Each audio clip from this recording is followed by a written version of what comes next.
sekali bisa berdiri di sini. Suatu kehormatan bagi saya kalau saya mendapat kepercayaan sebagai orang yang rendah, orang yang minder, orang yang gak bisa ngomong, orang yang malu-malu. Tapi Tuhan begitu baik, memberikan Roh Kudus-Nya kepada saya untuk berani berkata-kata. Saya bukan dari keluarga motivator, bukan dari keluarga yang hidup dalam community yang besar. Kita dari keluarga yang low profile, keluarga yang sederhana. Untuk saya bisa berdiri di sini, berkata-kata tanpa rasa takut dan malu, itu sesuatu yang luar biasa. Kalau saya pikir dengan pikiran saya sendiri, itu tidak mungkin. Ini adalah hanya kasih karunia Tuhan yang membuat saya bisa berdiri di atas. Terima kasih Tuhan atas karunia yang Kau berikan kepada saya. Jadikanlah saya saluran yang murni, jadikanlah saya messenger. Jangan saya tambahkan, jangan saya kurangkan apa yang Kau ingin sampaikan isi hatimu kepada jemaat tempat ini. Berikanlah roh wahyu, hikmat dan pengertian akan ada apa yang ada di dalam hatimu, supaya kami semua mengerti apa yang Kau inginkan pada masa-masa yang semakin dekat. Terima kasih Tuhan. Oke, saya akan mulai. Cuma saya tidak tahu apa judulnya, tapi sebelum saya mulai, saya rasanya aneh sekali. Meskipun orangnya cuma sebegini, cuma ini adalah kelas yang eksklusif. Saya tahu kita berkumpul di sini bukan karena kebetulan, pasti ada rencana Tuhan. Pada hari Minggu sudah kesaksian, saya merasa plong sekali. Saya senang. Bukan saya yang senang, bukan saya bangga, bukan saya sombong, tapi dari dalam diri saya sendiri merasakan suatu kepuasan, damai, sejahtera, sukacita yang luar biasa. Saya dapat menceritakan kebaikan Tuhan.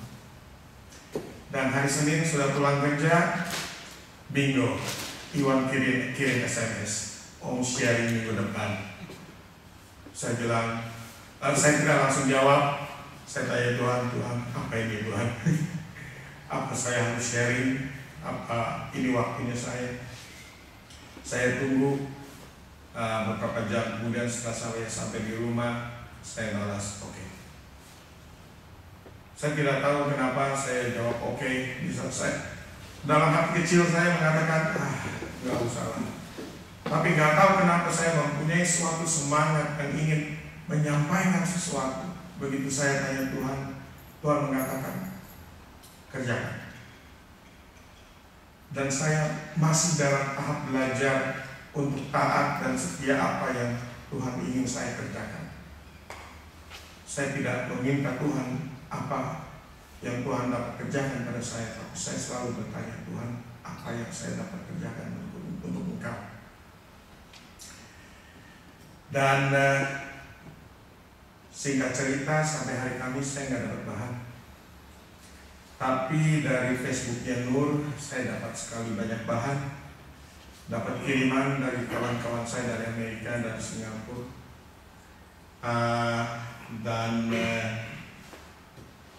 Ada satu di Facebook tentang ISIS, kita semua tahu. ISIS itu adalah organisasi radikal yang membunuh orang-orang Kristen. Ada beberapa orang mengatakan, mengapa gereja-gereja besar tidak menentang itu? Mengapa kita tidak berbuat apa-apa? Saya pun bertanya seperti itu. Tapi secara tidak langsung Tuhan memberikan jawaban kepada saya. Mengapa kita sebagai orang Kristen yang dianiaya, kita hanya berdiam diri? Di tempat saya kerja, orang ini suaminya pernah belajar di Marunda, suaminya, dan dia sekarang suaminya mengambil master dan dia istrinya gratis. Dan dia bilang kepada saya, ada satu ayat bagus, ini lagi lunchtime, dia teman kerja saya lagi lunch time, baca Yohanes pasal 16 1-4. Semuanya itu kukatakan kepadamu supaya kamu jangan kecewa dan menolak aku. Kamu akan dikucilkan. Bahkan akan datang saatnya bahwa setiap orang yang membunuh kamu akan menyangka bahwa ia berbuat bakti bagi Allah. Mereka membunuh orang-orang dengan menyerukan Allahu Akbar. Mereka menyangka bahwa ia berbuat bakti bagi Allah. Mereka akan berbuat demikian karena mereka tidak mengenal baik Bapa maupun aku. Tetapi semuanya itu kukatakan kepadamu, supaya apabila datang saatnya kamu ingat bahwa aku telah mengatakannya kepadamu. Hal ini tidak kukatakan kepadamu dari semula, karena selama ini aku masih bersama-sama dengan kamu.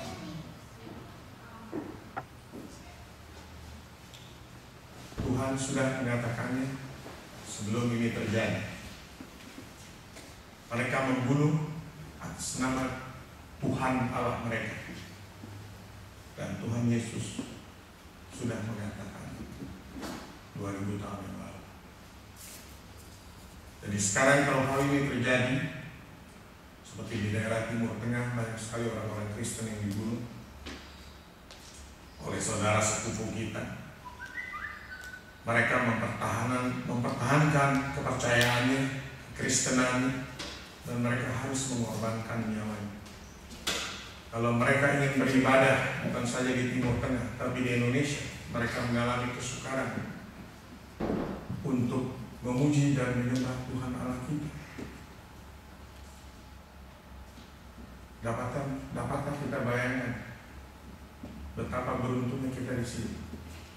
Setiap minggu tanpa ada ancaman kita bisa datang kapan waktu. Kita bisa beribadah dari pagi sampai malam.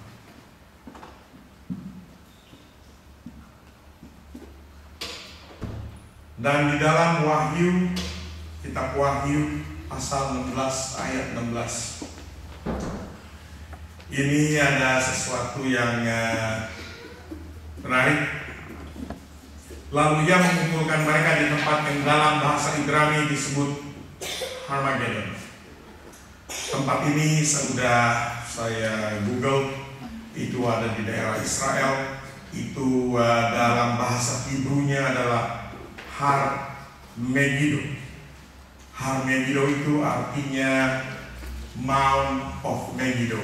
Mount Megiddo itu adalah banyak bukit kecil, tapi itu adalah plain.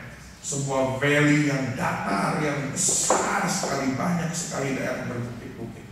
Dan disitulah akan terjadi peperangan yang diramalkan bangsa Israel akan melawan seluruh dunia. Mereka menyebutnya sebagai the war of the great day of God the Almighty. Kalau tidak ada keperluan lebih baik kita tidak ada di situ. Oke, nah saya akan membicarakan kita memuji dan menyembah Tuhan Allah kita seperti cinta pertama, seperti pada masa pacaran, istilah gampang. Banyak sekarang kita memuji dan menyembah Tuhan Allah kita karena rutinitas, karena harus, karena gengsi, dan karena memang harus sudah begitu. Tidak ada kerinduan, tidak ada passion yang menggelora, yang menggebu-gebu di hati kita untuk datang memuji dan menyembah Tuhan. Bukan hanya setiap hari, meskipun cuma hanya seminggu sekali.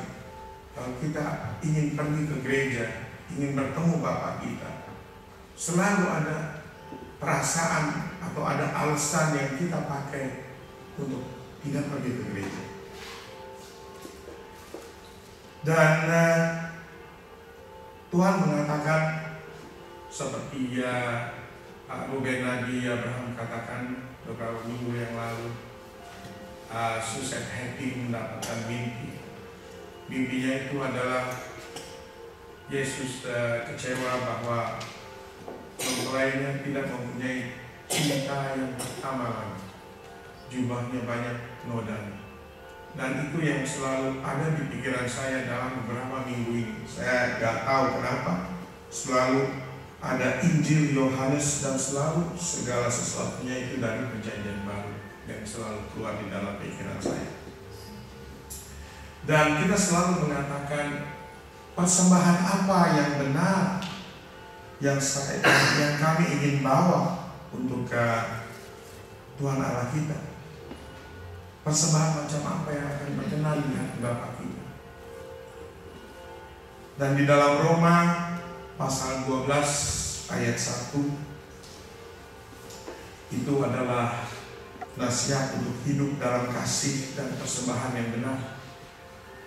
So, Roma pasal 12 ayat 1, karena itu saudara-saudara, demi kemurahan Allah, aku menasihatkan kamu supaya kamu mempersembahkan tubuhmu sebagai persembahan yang hidup, yang kudus dan yang berkenan kepada Allah. Itu adalah ibadahmu yang sejati. Jadi kita datang mempersembahkan tubuh kita. Kita bekerja sebagai pekerja untuk kemuliaan kerajaan surga, bukan untuk gengsi kita, bukan untuk nama baik kita, bukan untuk supaya dilihat orang, lihat orang ini orang suci. Bukan. Kita mempersembahkan tenaga kita, badan kita hanya untuk Tuhan Allah. Kalau kita melayani manusia, kita bisa mendapat kekecewaan. Tapi kalau kita melayani Tuhan, kita tidak pernah kecewa. Saya melayani Tuhan belum lama, tapi berkat Tuhan yang saya dapat dan keluarga saya sungguh luar biasa. Perlindungan Tuhan, bimbingan Tuhan, bantuan Tuhan dalam segala hal sungguh luar biasa. Dan di dalam Roma pasal 12 ayat 11, ini adalah nasihat untuk hidup dalam kasih. Janganlah hendaknya kerajinanmu kendor, biarlah rohmu menyala-nyala, dan layanilah. Jangan kendor itu pergi ke gereja. Jangan menjadikan gereja itu sebagai rutinitas, sebagai part of your routine every week. Tapi ada suatu kerinduan, ada di dalam dirimu sesuatu yang menyala-nyala untuk melayani Tuhan, untuk berterima kasih, untuk mengucap syukur apa saja yang telah Tuhan berikan di dalam hidupmu. Dan di dalam ayat 17, Roma pasal 12 ayat 17, juga Tuhan mengajarkan, janganlah membalas kejahatan dengan kejahatan. Lakukanlah apa yang baik bagi semua orang. Jadi untuk mengalahkan kejahatan, kita harus kalahkan kejahatan dengan kebaikan. Di dalam ayat ke-18 yang berikutnya, sedapat-dapatnya kalau hal itu bergantung padamu, hiduplah dalam perdamaian dengan semua orang.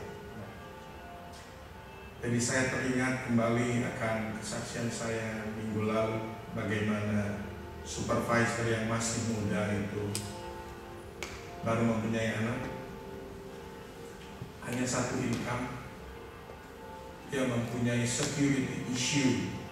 Kalau saya itu istilahnya lebih pintar, lebih banyak pengetahuannya, kerja lebih lama.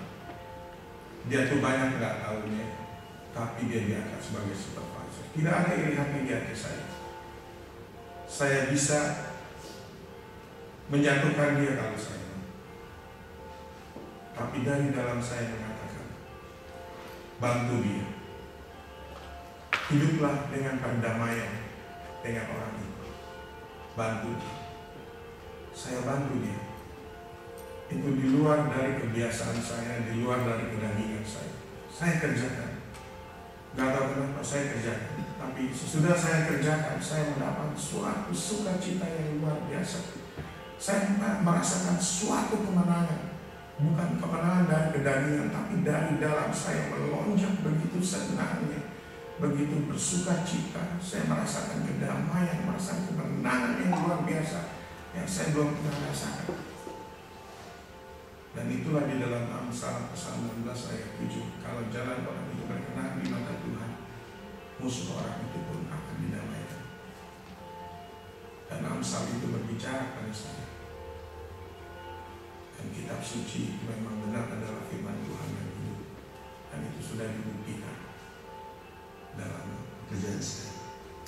Dalam ayat berikutnya yang 19, saudara-saudaraku yang dikasih, janganlah kamu sendiri menuntut pembalasan, tetapi berilah tempat kepada murka Allah, sebab ada tertulis, pembalasan itu adalah hakku, akulah yang akan menuntut pembalasan. Itulah firman Tuhan. Jangan saudara-saudara menghakimi, jangan menuntut pembalasan. Kalau saudara menghakimi, saudara akan dihakimi sebesar apa yang saudara hakimi orang itu. Kalau saudara menuntut pembalasan, tidak akan ada kedamaian. Kuasa Tuhan tidak akan pernah bekerja. Sebab penghakiman dan pembalasan itu adalah haknya Tuhan. Berikanlah apa yang menjadi hak Tuhan kepada dia yang berhak. Dan yang ke-20, ayat ke-20, tetapi jika seterumu lapar, berilah dia makan. Jika ia haus, berilah dia minum. Dengan berbuat demikian, kamu menumpukan bara api di atas kepalanya. Dan ayat ke-21, janganlah kamu kalah terhadap kejahatan, tetapi kalahkanlah kejahatan dengan kebaikan. Dengan tidak sengaja, ayat-ayat ini adalah perlengkapan perangan rohani. Ini merupakan senjata Allah yang sangat ampuh. Sebab kalau Allah di pihak kita, kita memegang pedang Allah, tidak ada sedikit pun kekuasaan yang dapat mengalahkan kita. Dan bagaimana kita harus menjaga ibadah kita? Kenapa kita harus rajin datang setiap minggu? Jangan lupa berdoa pagi sebelum kita bekerja. Selalu mengucap syukur. Katakan terima kasih Tuhan atas pekerjaan yang Kau berikan hari ini. Terima kasih Tuhan atas keluarga yang Kau berikan pada kami. Terima kasih Tuhan atas makanan pakaian yang Kamu berikan kepada kami. Selalu mengucap syukur, selalu mengucap syukur. Jangan pernah menyepelekan, komplain tentang apa yang Tuhan berikan. Meskipun secara kedagingan, secara budi pekerti itu tidak enak, tapi selalulah ucapan syukur. Dan kita lihat di dalam Ibrani pasal 10 ayat 25. Janganlah kita menjauhkan diri dari pertemuan-pertemuan ibadah kita seperti dibiasakan oleh beberapa orang. Tetapi marilah kita saling menasehati dan semakin giat melakukannya menjelang hari Tuhan yang mendekat. Jadi berjaga-jagalah, bersiap-siaplah seperti gadis yang bijaksana. Tetaplah pelitamu menyala, siapkanlah minyak cadangan. Waktunya sudah dekat. Waktu Tuhan sudah semakin dekat. Kalau Tuhan sudah datang, Dia ingin melihat kita sedang menantikan Dia, sedang bekerja, sudah siap. Jangan sampai pelita kita padam, jangan sampai kita kehabisan minyak. dan tentang hukum-hukum yang terutama di dalam ketuhanan, dalam kita bergereja, dalam kita sebagai orang Kristen. Telah dengan jelas sekali apa yang Tuhan inginkan dari kita. Bagaimana kita mencintai Tuhan Allah kita, bagaimana kita bersyukur kepada Tuhan Allah kita, bagaimana attitude kita, bagaimana sifat kita, karakter kita kepada Tuhan Allah kita. Dan di dalam Markus pasal 12 ayat 29 sampai 31 dikatakan, jawab Yesus, hukum yang terutama ialah, dengarlah hai orang Israel, Tuhan Allah kita, Tuhan itu Esa, tidak ada Tuhan Allah yang lain. Kasihilah Tuhan Allahmu dengan segenap hati, dengan segenap jiwamu, dan dengan segenap akal budimu, dan dengan segenap kekuatanmu. Dan hukum yang kedua ialah, kasihilah sesamamu manusia seperti dirimu sendiri. Tidak ada hukum lain yang jauh utama daripada kedua hukum ini. Jadi di sana dengan jelas sekali, cintailah sesamamu manusia. Itulah hukum yang terutama. Dan ini suatu sebagai konfirmasi untuk saya. Pada hari Sabtu terakhir antara jam 1 siang sampai jam 5 sore, dan hari Minggu pagi jam 2 pagi sampai jam 5 pagi saya terbangun. Jam 2 sampai jam 5 pagi saya terbangun. Itu terbangun atas sesuatu, saya sudah merasakan sesuatu, saya suka terbangun. Entah itu jam 12 malam atau jam 1 pagi atau jam 2 pagi. Rupanya Tuhan ingin berbicara kepada saya. Saya mengucap syukur Roh Kudus banyak membantu saya untuk mengerti kalau Tuhan ingin berbicara. Saya menulis, terus menulis, dan di HP saya ada 2 email. Keluar 2 email langsung dari kawan saya di Singapura. Kawan saya itu mengirimkan ayat-ayat dari kitab suci, apa yang telah saya tuliskan dan apa yang saya harus tuliskan. Saya tidak bisa cepat nulis, saya nulis pada saat itu. Jadi sebetulnya dari 3 halaman yang saya siapkan, 2 halaman itu baru saya dapat dari jam 2 pagi sampai jam 5 pagi hari ini. Sebelumnya kertas saya cuma 1 halaman. Saya tidak tahu, dari dalam saya mengatakan, kau tunggu saja. Akan tiba saatnya kau tahu apa yang kau harus bicarakan, apa yang ada di hati Tuhan untuk anak-anak yang di tempat ini. Oke. Dan hidup ini adalah peperangan roh. Ada beberapa, mungkin 50% atau 75% dari ayat yang tadi Bapak bacakan tadi pagi akan saya ulangi di sini. Saya tidak diskusi dengan Bapak, tapi ini adalah kita berbicara soal roh. Saya sendiri tidak tahu mengapa, tapi di dalam kitab suci dituliskan dengan jelas sekali, sudah tiba saatnya pada orang-orang benar akan memuji menyembah Allah di dalam roh dan kebenaran. Tubuh kita, jiwa kita, akal dan budi kita mempunyai batasan-batasan, tetapi roh tahu dan mengerti bagaimana harus berbicara, harus berdoa pada Tuhan Allah kita dengan baik dan benar. Saya akan membacakan selengkapnya perlengkapan senjata Allah itu untuk peperangan rohani sebagai kita sebagai anak-anaknya dalam Efesus pasal 6 dari ayat 11 sampai ke 18. Kenakanlah seluruh perlengkapan senjata Allah, supaya kamu dapat bertahan melawan tipu muslihat iblis. Karena perjuangan kita bukanlah melawan darah dan daging, tetapi melawan pemerintah-pemerintah, melawan penguasa-penguasa, melawan penghulu-penghulu dunia yang gelap ini, melawan roh-roh jahat di udara. Sebab itu ambillah seluruh perlengkapan senjata Allah, supaya kamu dapat mengadakan perlawanan pada hari yang jahat itu, dan tetap berdiri sesudah kamu menyelesaikan segala sesuatu. Jadi berdirilah tegak, berikat pinggangkan kebenaran, dan berbaju sirahkan keadilan.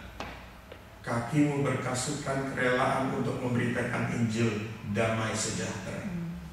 Dalam segala keadaan pergunakanlah perisai iman, sebab dengan perisai itu kamu akan dapat memadamkan semua panah api dari si jahat.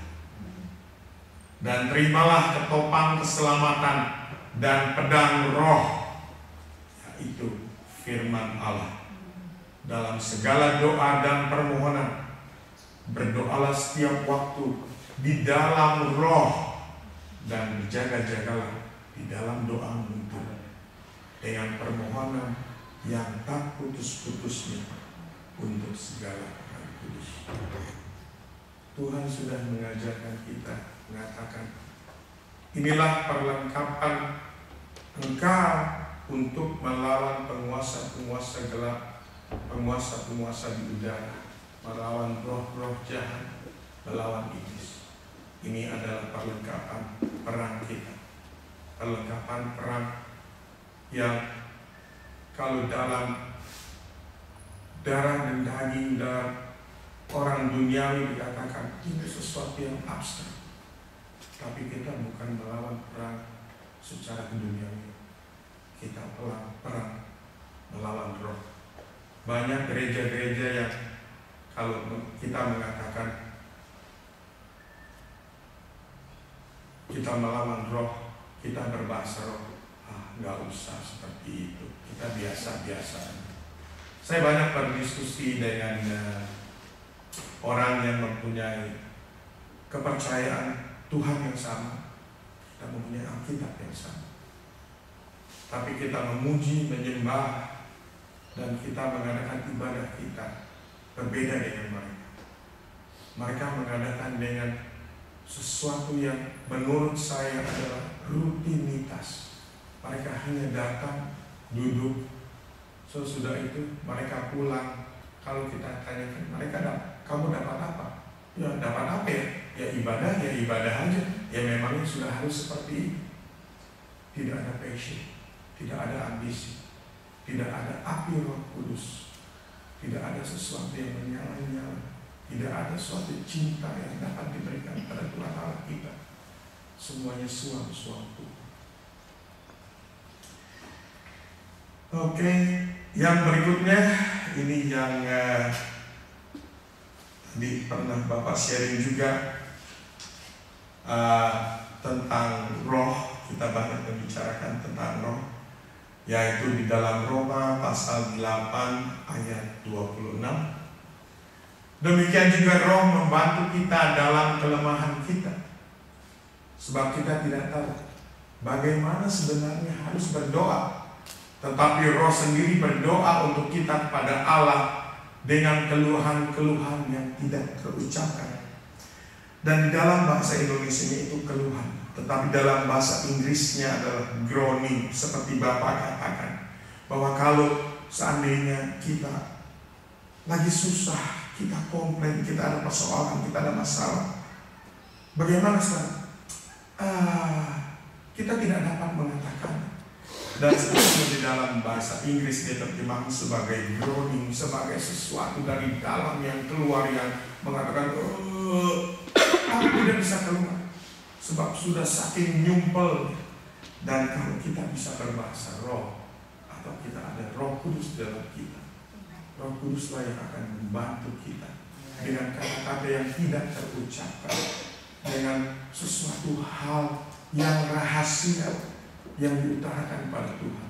Roh itu sendiri yang akan menggali apa yang ada di terdalam di lubuk hati kita yang tidak dapat terucapkan. Kesakitan kita, kepahitan kita, akar pahit, semua luka batin itu bisa diangkat oleh Roh Kudus, bisa diangkat ke permukaan. Dengan bantuan Roh Kudus itu luar biasa. Apa yang kita biasanya takut, kita tidak menjadi takut. Yang kita tidak berani kerjakan, kita dapat kerjakan. Yang tadi kita malu, kita tidak lagi menjadi malu. Dan kita tidak malu menjadi saksi dari Tuhan Yesus Kristus. Dan dikatakan lagi, kita menyembah di dalam roh kebenaran, yaitu di dalam Yohanes pasal 4 ayat 23 sampai 24. Tetapi saatnya akan datang dan sudah tiba sekarang bahwa penyembah-penyembah benar akan menyembah Bapa dalam roh dan kebenaran, sebab Bapa menghendaki penyembah-penyembah demikian. Bapa kita sendiri yang menghendaki penyembah-penyembah demikian. Saya rasa kita tidak perlu sekolah teologi, kita tidak perlu mempunyai IQ yang tinggi untuk menerjemahkan. Sebab Bapa menghendaki penyembah-penyembah demikian. Terlalu simpel, sangat simpel, straightforward, dan sangat jelas sekali. Allah itu roh, dan barang siapa menyembah Dia harus menyembahnya dalam roh dan kebenaran. Jadi Roh Kudus benar membantu kita untuk memuji dan menyembah Tuhan Allah kita dengan benar. Sebab kedagingan kita, jiwa kita mempunyai batasan-batasan. Segala sesuatu yang duniawi, mungkin kita kalau memuji dan menyembah Tuhan Allah kita ingin dilihat oleh orang-orang lain supaya kelihatannya cool, supaya kelihatannya wow. Tapi apakah itu berkenan di hati Tuhan? Itu hanya orang-orang duniawi yang mengatakan, wah, pemujian dan penyembahanmu hebat. Tapi apakah Tuhan Allah kita mengatakan demikian? Apakah pemujian dan penyembahan kita itu berkenan di hati Tuhan? Apakah itu yang Tuhan inginkan? Jadi roh yang akan membantu kita untuk memuji dan menyembah Tuhan Allah kita dengan benar. Dan barang siapa menyembah Dia harus menyembahnya dalam roh dan kebenaran.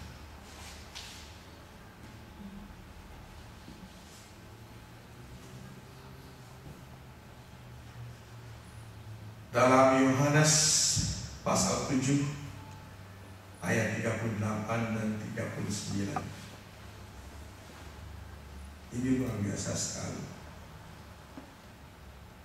Saya dapat ayat ini waktu mendengarkan CD-nya Pak Petrus Agung waktu beberapa bulan yang lalu dia datang di Northright. Barang siapa percaya kepadaku, seperti yang dikatakan oleh kitab suci, dari dalam hatinya akan mengalir aliran air hidup. Yang dimaksudkannya ialah roh yang akan diterima oleh mereka yang percaya kepadanya. Sebab roh itu belum datang karena Yesus belum dimuliakan. Sebab pada saat itu adalah sebelum saat yang Pentakosta. Dan sudah saat Pentakosta, murid yang tadinya takut menjadi berani dan berani memberitakan firman Tuhan. Seperti yang Bapak katakan, mereka menjadi begitu berani dan mereka itu menjadi martir. Memang kita tidak mau mati secara konyol, tapi kepercayaan mereka, keberanian mereka tidak takut lagi akan kematian, tidak takut lagi akan penyiksaan, sebab mereka tahu siapa yang mereka bela. Dan kalau sampai mereka mati di dalam badan, mereka tahu kemana roh mereka akan pergi. Mereka tidak mementingkan badan, jiwa, jasad mereka, tapi yang mereka pentingkan adalah roh mereka. Sebab kita tidak hidup dari badan dan jiwa, semua akan hancur binasa, tetapi roh kita yang akan hidup selama-lamanya. Oke. Dan 1 Korintus pasal yang ke-14 ayat yang kedua.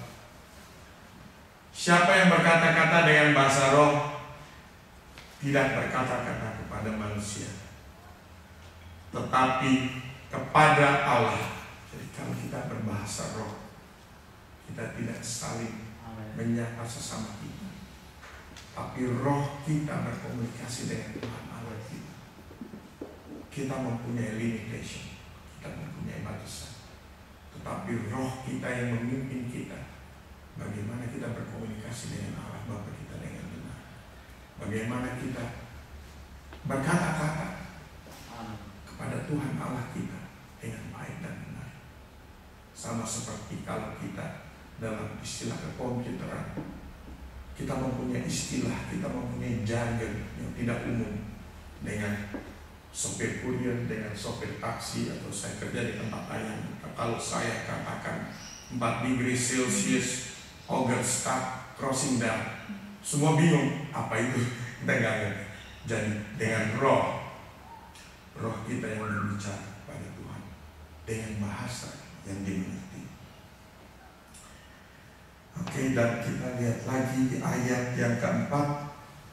Seperti Bapak katakan, siapa yang berkata-kata dengan bahasa roh, yang membangun dirinya sendiri. Dia membangun dirinya sendiri dengan relationship kepada Tuhan Allah. Tetapi siapa yang bernubuat, ia membangun jemaat. Ya, benar. Dengan bernubuat, dia membuat semangat jemaat itu berkobar-kobar. Dia itu dapat menyatakan apa yang dikehendaki oleh Allah. Dan di ayat ke-18 masih tentang berbahasa roh atau bahasa lidah. Paulus mengatakan, aku mengucap syukur kepada Allah bahwa aku berkata-kata dengan bahasa roh lebih daripada kamu semua. Jadi Paulus sendiri berkata-kata, mengucap syukur kepada Allah dengan bahasa roh. Jadi Paulus sendiri, rohnya yang berkata-kata, rohnya yang berkomunikasi dengan Allah. Di dalam ayat yang ke-39, karena itu saudara-saudaraku, usahakanlah dirimu untuk memperoleh karunia untuk bernubuat, dan janganlah melarang orang yang berkata-kata dengan bahasa roh. Itu bagus kalau bisa bernubuat.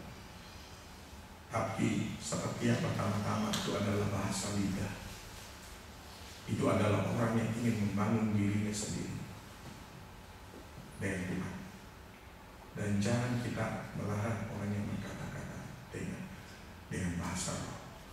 Dan ayat yang ke-40 diperjelas lagi.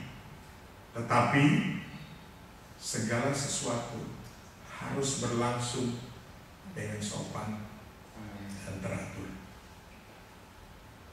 Jadi kita tidak usah pamer kalau seandainya kita bisa berbahasa roh, atau kita merasa malu kalau kita tidak berbahasa roh.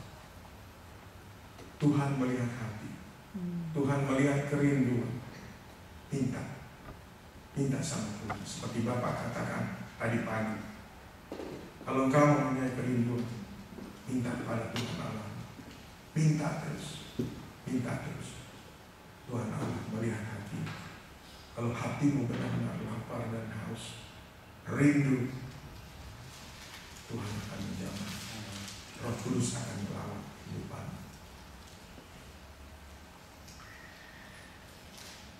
Dan kita berbicara masih tentang dalam roh, yaitu ini semua secara tidak saya sadari, semua yang saya catat ini adalah dari Perjanjian Baru. Rupanya memang itu kemauan Tuhan, kita membicarakan sesuatu yang dari Perjanjian Baru tentang Bagaimana kita memuji dan menyembah Tuhan sebagai cinta kita yang pertama kepada Dia, dan bagaimana kita memuji dan menyembah Tuhan di dalam roh. Sebab banyak sekali ayat-ayat Yohanes, balik lagi ke ayat Yohanes, balik lagi ke ayat Yohanes. Jadi di dalam Yohanes pasal ke-14 ayatnya yang ke-16 sampai ke-17, aku akan minta kepada Bapa, dan Dia akan memberikan kepadamu seorang penolong yang lain, supaya Dia menyertai kamu selama-lamanya, yaitu Roh kebenaran. Dunia tidak dapat menerima Dia, sebab dunia tidak melihat Dia dan tidak mengenal Dia. Tetapi kamu mengenal Dia, sebab Dia menyertai kamu dan akan diam di dalam kamu. Kasih karunia Tuhan begitu besar, dengan pengorbanan yang di kayu salib. Dengan kasih karunia-Nya kita diberikan built-in Roh Kudus yang begitu luar biasa, begitu luar biasa. Saya bukan mau pamer, saya bukan sombong. Kalau tidak dengan kekuatan Roh Kudus, tidak dengan kuasa Roh Kudus, saya tidak akan berdiri di sini. Saya akan gemetar, saya akan takut, saya akan bersembunyi, saya akan menolak permintaan Tuhan.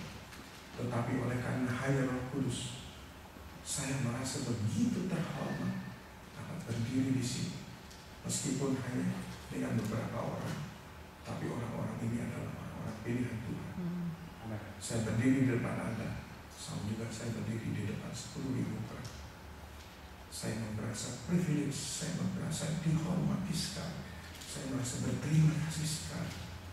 Roh Kudus mau membimbing saya, dan Tuhan mau memakai saya untuk menyampaikan apa isi hati. Oke, dan ada juga Yohanes pasal 16. Ini Yohanes lagi, Yohanes terus. Saya tidak sengaja, saya mencoba mengalihkan pada yang Yohanes, tetapi saya selalu dibawa balik lagi selama 2-3 jam itu kepada Injil Yohanes. Dan Yohanes pasal 16 ayat 13 sampai yang 15. Tetapi apabila Ia datang, yaitu Roh kebenaran, Ia akan memimpin kamu ke dalam seluruh kebenaran. Sebab Ia tidak akan berkata-kata dari dirinya sendiri, tetapi segala sesuatu yang didengarnya, itulah yang akan dikatakannya. Dan Ia akan memberitakan kepadamu hal-hal yang akan datang. Ia akan memuliakan aku, sebab Ia akan memberitakan kepadamu apa yang diterimanya daripadaku. Segala sesuatu yang Bapa punya adalah aku punya. Wah, luar biasa sekali. Sebab apa yang Bapa punya adalah aku punya. Sebab itu aku berkata, Ia akan memberitakan kepadamu apa yang diterimanya daripadaku. Kalau saudara hidup penuh dalam Roh Kudus, kata-kata ini saja sudah cukup memberi makan yang berlimpah untuk roh saudara. Ini adalah kata-kata Tuhan, kata-kata magic. Kalau untuk makanan ini adalah gourmet food, ini adalah makanan rasa. Tuhan sendiri yang mengatakan, apa yang kau punya adalah yang kau punya juga. Itu adalah kepunyaan, joint venture. Dan di dalam Lukas pasal 12 ayat 10, ini adalah sesuatu yang mengerikan. Saya pernah dengar ini waktu kita masih di Malubra hari Jumat. Setiap orang yang mengatakan sesuatu melawan anak manusia, ia akan diampuni. Tetapi barang siapa menghujat Roh Kudus, ia tidak akan diampuni. Dengan kata lain, ini adalah dosa kamu. Jangan saudara menghujat Roh Kudus. Jangan sekali-kali menghujat Roh Kudus. Roh Kudus itu sabar sekali. banyak sekali menderita. Dia selalu menyertai Anda dimanapun Anda berada. Dimanapun saya dan Anda berada, Roh Kudus selalu menyertai. Jangan sekali-kali menghujat Roh Kudus. Itu adalah dosa kekal. Dan pada hari Jumat, oversudden dalam Facebook saya mendapat kiriman dari Cici, maminya Yuki. Dan waktu saya baca ini dalam bahasa Inggris, itu hati saya berdebar-debar. Ini siapa? Ini Reinhard Bonnke. Ini kirim apa? Ini sesat. Ini hoax. Ini nggak benar. Tapi saya baca, saya bawa dalam doa. Dalam beberapa saat, Roh Kudus mengatakan, ya, itu yang Tuhan inginkan, itu yang Tuhan mau. Pada saat ini, pada saat kedatangan Tuhan untuk yang kedua kali, saatnya sudah semakin dekat sekali. Dan ini yang Tuhan mau. Saya terjemahkan ke dalam bahasa Indonesia sebaik-baiknya. Akan saya bacakan apa yang dikatakan. Kitab Perjanjian Baru di sini hanya ada satu hukum, yaitu hukum cinta kasih. Ini merupakan mandatori dalam Perjanjian Baru. Mereka yang menganggap bahwa Perjanjian Baru adalah sebagai obligasi, kewajiban-kewajiban atau aturan-aturan telah salah mengerti tentang revolusi dalam kekristenan. Yesus Kristus menentang sikap atau sifat beragama seperti itu. Yesus Kristus telah berbicara dalam suatu otoritas yang belum pernah diketahui atau didengar sebelumnya, dan memohon agar supaya Yudaism atau agama orang-orang Yahudi berbalik kepada asal atau akarnya yang semula, yaitu pengampunan dan cinta akan Tuhan Allah. Jadi Tuhan menginginkan pengampunan, bukan penghukuman, dan cinta akan Tuhan Allah, bukan cinta kepada dunia atau diri sendiri. Dan at the end dikatakan Tuhan memberkati Reinhard Bonnke. Jadi ini dikirimkan oleh Cici dari maminya Yuki. Saya berterima kasih. Waktu dikirimkan ini, saya berkata terima kasih. Ini yang saya perlukan. Dan dari dalam saya mendapatkan konfirmasi, ya, ini yang Tuhan inginkan dari kita pada saat sekarang ini. Jadi saya ulangi sekali lagi, Yesus Kristus telah berbicara dalam suatu otoritas yang belum pernah diketahui atau didengar sebelumnya, dan memohon agar supaya Yudaism, agamanya orang Yahudi, berbalik pada asal atau akarnya yang semula, yaitu pengampunan, bukan penghukuman, dan cinta akan Tuhan Allah, bukan cinta akan diri sendiri atau hal-hal yang duniawi. Memang kita tahu hidup ini adalah disiplin. Jangan kita terlalu banyak memakai kata-kata if I can do this, if I can do that, if I'm rich, if I'm married to that person, if I'm handsome like him, if I'm pretty like her. Semangat untuk mengambil resiko dan meraih apa yang kita impikan ada di sana untuk kita semua. Hidup itu adalah pilihan. Tuhan tidak menawarkan atau memberikan hidup tanpa tantangan.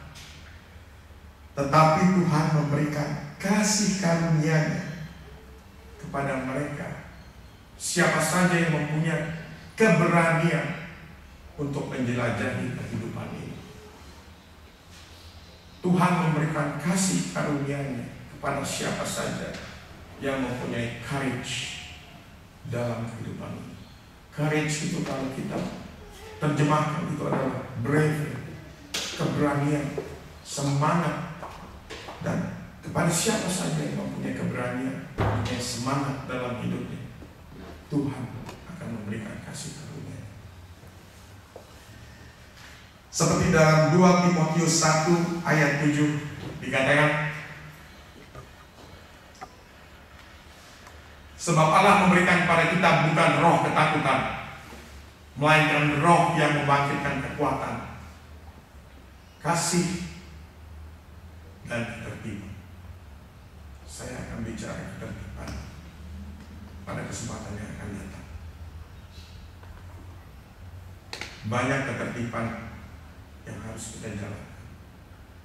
Ketertiban adalah sama dengan konsistensi dan integritas.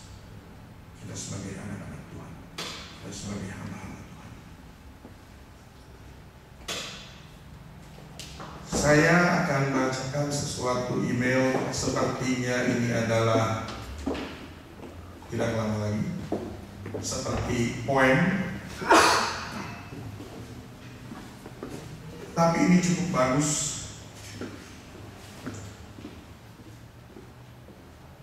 Meskipun saya telanjang, meskipun saya dicambuk dan dicemeti, meskipun saya terluka, meskipun saya babak belur, tapi di atas semua itu saya tidak gentar.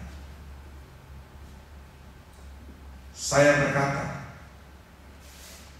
bersama-sama kita dapat mengerjakan itu. Dan Dia naik ke atas salib, dan dengan darah-Nya yang suci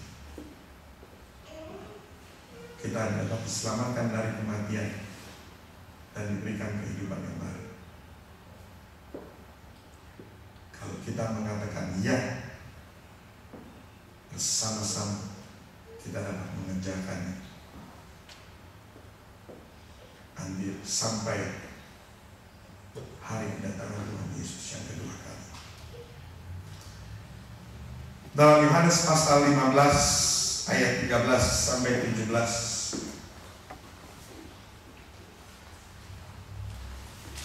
tidak ada kasih yang lebih besar daripada kasih seorang yang memberikan nyawanya untuk sahabat-sahabatnya.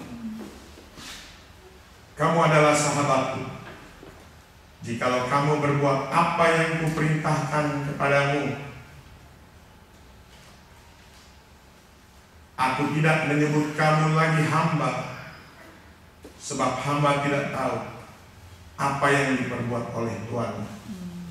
Tetapi aku menyebut kamu sahabat, karena aku telah memberitahukan kepada kamu segala sesuatu yang telah kudengar dari Bapakku. Bukan kamu yang memilih aku, tetapi akulah yang memilih kamu.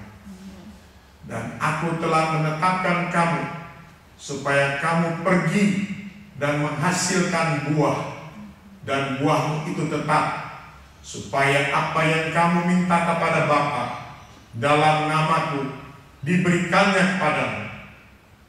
Inilah perintahku padamu, kasihilah seorang akan yang lain. Kita balik lagi pada cinta kasih.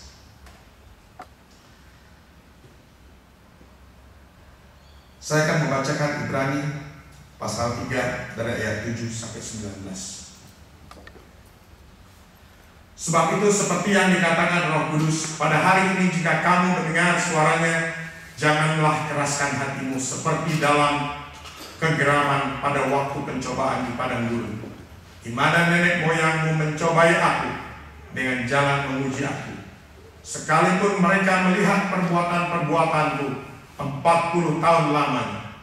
Itulah sebabnya aku murka kepada angkatan itu dan berkata, selalu mereka sesat hati dan mereka tidak mengenal jalanku. Sehingga aku bersumpah dan dalam murkaku, mereka akan masuk ke tempat perhentianku. Waspadalah, hai saudara-saudaraku, supaya di antara kamu jangan terdapat seorang yang hatinya jahat dan yang tidak percaya oleh karena ia murtad dari Allah yang hidup. Tetapi nasihatilah seorang akan yang lain setiap hari, selama masih dapat dikatakan hari ini, supaya jangan ada di antara kamu yang menjadi tegar hatinya karena tipu daya dosa. Karena kita telah beroleh bagian di dalam Kristus, asal saja kita teguh berpegang sampai kepada akhirnya, pada keyakinan iman kita yang semula. Tetapi apabila pernah dikatakan, pada hari ini jika kamu mendengar suaranya, janganlah keraskan hatimu seperti dalam kegeraman. Siapakah mereka yang membangkitkan amarah Allah, sekalipun mereka mendengar suaranya? Bukankah mereka semua yang keluar dari Mesir di bawah pimpinan Musa? Dan siapakah yang ia murkai 40 tahun lamanya? Bukankah mereka yang berbuat dosa dan yang mayatnya bergelimang di padang gurun?